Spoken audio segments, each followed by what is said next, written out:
Everybody, thanks for checking out this video. I just wanted to put together my thoughts on the Red Star blog that came out today, and I wanted to just talk about some of the ways that it impacts the newer players especially. I think these changes are super exciting. I think they're pretty significant, and I'm super hyped that they come next week. It sounds like they're going to come next Wednesday, so that's pretty cool. I just wanted to go through the blog and just give you my thoughts on each of the sections. So the first section is on the promotion credit price changes. I don't think this section applies to newer players too much. I think for most newer players, you want to be focusing on getting your characters to 3 or 4 red star, as opposed to 5, 6, or 7. But let's just take a look at each one of these. So the first thing we got is that the 5 red star cost was reduced by half. So that's obviously a great change, but again, I don't think it applies too much for newer players. The cost for 6 red star upgrades didn't change at all, but it is a little confusing. They inflated the values for both 6 and 7 red stars, the gold promo tokens, and I think that's just to allow them to be able to give us more of them.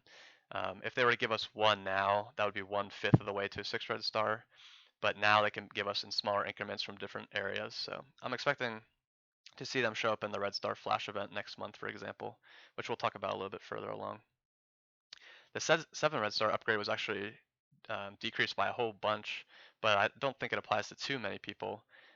The one area where I think this does affect newer players is if you're around to receive the 10 free gold promo credits, you now have two options. You can either upgrade 2 6 red star tunes, or you can do 1 7 red star tune. So that's pretty cool. Definitely a neat part of this change. The next section I think applies to pretty much all players in the game, and that's just the red star orbs themselves. So what they did here is they are adding side pillars to it. So right now, if you're open a red star orb, only the main pillar has anything. So they're adding elite credits to the game, which is pretty cool. We don't know how much it'll be, but any more than we have now is helpful. They're also updating the amount of elite credits you get from a 1 red star dupe. So that's just those two changes are going to give us more elite 4 red star orbs, which is awesome. That's great for newer players. It's great for older players. Um, the last change here, the Elite 7 Red Star Orbs, I don't think affects newer players too much. Myself, I've never even opened an Elite 5 orb, so I think we're probably a few years off from this affecting us. The next change is the character release cadence. This is probably one of the more controversial areas that I've heard of so far with this. I don't think it affects newer players as much as it affects late game players. That's because for late game players, you really need to have characters at 3 or 4 red stars for them to really be usable in a lot of different modes. But for newer players, I think they're going to be useful at lower yellow star levels and lower red star levels. So I don't think this change is too big a deal for newer players. The one group of people I could see is newer players that spend on new characters, because you might not get lucky on getting a high red star on a character that you got a few yellow stars on. But let's just jump to the next section. I think this is probably the most exciting part of this change. It's the change to the power curves. I think this is going to be a huge improvement for newer players, especially when we account for the fact that we're going to be getting more Elite Fours just from playing the game over time and opening Red Star Orbs. There's kind of two areas I want to highlight with the power curves. The first is on the player versus player content. So that's things like Arena and War.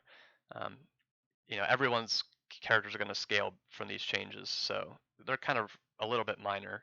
But I think basically what this does is it takes people that got lucky with a 7 red star and kind of evens the playing field a little bit. So it kind of takes some of the RNG out with opening red stars. So a newer player that's kind of being carried in arena by their 7 red star character might be the only person that's a little bit upset by these changes. So overall, I think it's going to be great for PvP to just kind of take some of the RNG aspects out of it. I think where this is going to become a lot more noticeable is in PvE content. So things like raids and Dark Dimension. Basically, what they said is that our opponents are going to stay the same, but all of our characters are going to get power increases. So, for example, if your primary raid team was about 3 red stars, then your whole team is going to get a 10% increase to its stats compared to our opponents. So that should make raiding easier. It should make Dark Dimension a little easier. And anytime that happens, that's good for us because when it's easier, that means more rewards for us and continue into the game further. So that sounds awesome to me. So I'm super excited about the changes to this curve, especially as someone who's not pulled a 7 red star like many people. So I think this is going to be really helpful to a lot of you guys. The last big thing, which is related, but also it's kind of its own thing, is on the Flash events. This is something I've been really wanting for a while. I think it's going to really help organize how we plan for different events and how we gear up and use ability mats on our characters. We're getting a schedule for all of the four Flash events, which is just that's super great.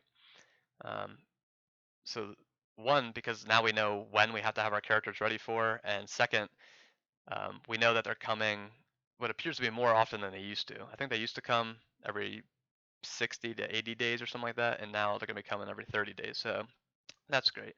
One thing I wanted to highlight is that block party is only going to come every other month. So that's a little unfortunate, but that's still something I'm still really excited about this whole change. The first one that we're going to get is the Red Star Flash event. So this is a new event, and it sounds like it's going to be really helpful for newer players too, because you don't necessarily need Shuri, who's a legendary. Um, just something to keep in mind is that we're only going to be able to do the first 3 tiers for the event in May.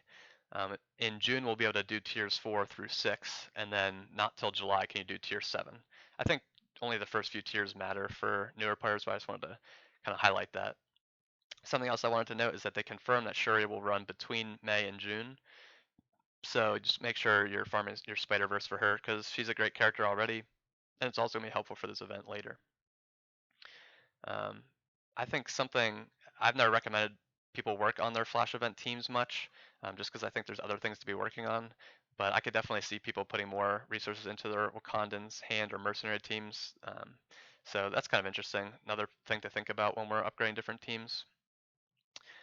Something yeah we mentioned before, block parties only every other month. So um, yeah, it's slightly disappointing, but we're still gonna want to have a team for that too. So that pretty much wraps up this blog. I'm super excited about this. I think these are going to be pretty awesome changes for newer players. I just wanted to talk about a few things that I think could be different in the future with Red Stars and the Flash events.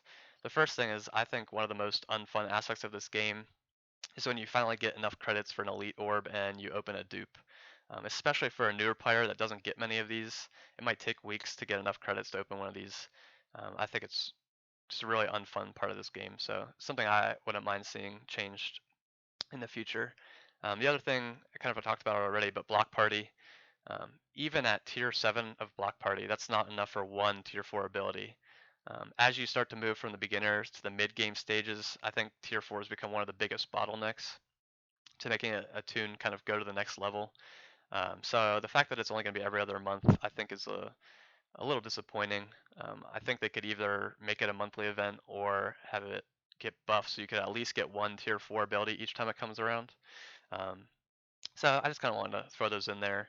But overall, I think this is something that we should all be super excited about. And um, yeah, I just think it's going to be cool to see what happens next week. So let me know your thoughts. You can either comment or stop by my Discord server. The link for that is down below. Thanks, guys.